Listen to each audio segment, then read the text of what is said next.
चार रानियां। बहुत समय पहले की बात है। एक बड़े और समृद्ध राज्य में राजा विक्रमदेव शासन करते थे। वे पराक्रमी, न्यायप्रिय और बुद्धिमान राजा थे। उनके राज्य में सुख शांति थी, प्रजा खुशहाल थी और पड़ोसी राज्य उनसे मित्रता रखते थे। राजा विक्रमदेव की चार रानियां थीं। रानी रूपति, रानी धर्मवती, रानी जानवती और रानी प्रियवती। चारों रानियों की अपनी अपनी विशेषताएं थीं और राजा हर एक से बहुत प्रेम करता था, लेकिन सभी को अलग अलग कारणों से। रानी रूपति अत्यंत सुंदर थीं। उनके रूप की चर्चा दूर दूर तक होती थी। दरबार में जब भी वे आती, सभी की निगाहें उन्हीं पर ठहर जाती। राजा को उन पर बहुत गर्व था। वे रूपति के साथ सैर करना, उत्सवों में साथ बैठना और उन्हें आभूषण उपहार में देना पसंद करते थे। रानी धर्मवती अत्यंत धार्मिक और परोपकारी थीं। वे सुबह से ही मंदिर जाती, यज्ञ हवन करवाती और गरीबों की सेवा करती। वे राजा को धर्म के मार्ग पर चलने की सलाह देती थीं। राजा उनके गुणों से प्रभावित थे और उन्हें बहुत सम्मान देते थे। रानी जानवती बहुत विदुषी थीं।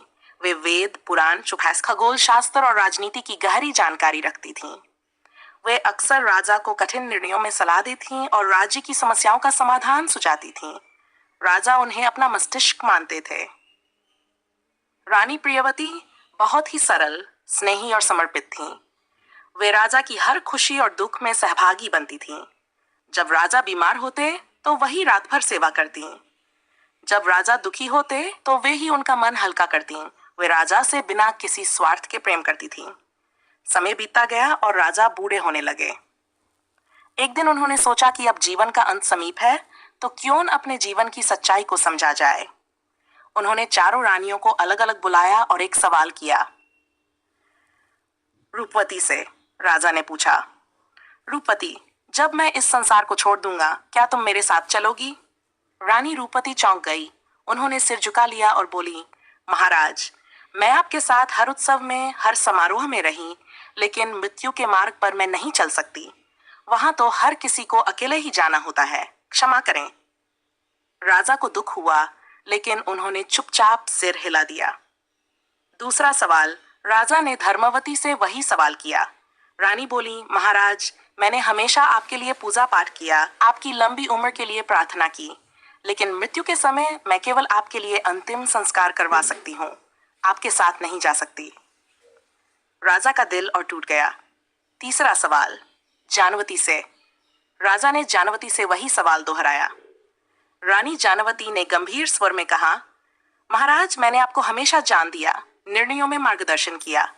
मैं आपकी यादों में जीवित रहूंगी, लेकिन मृत्यु की यात्रा में मैं साथ नहीं जा सकती। वह तो केवल आपकी आत्मा का मार्ग है।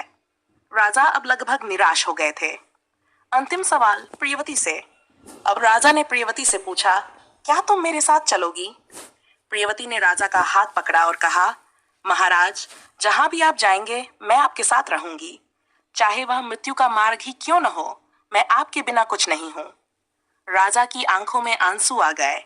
उन्हें तब एहसास हुआ कि जिसे उन्होंने जीवन में सबसे कम महत्व दिया, वही अंत में सबसे सच्ची निकली।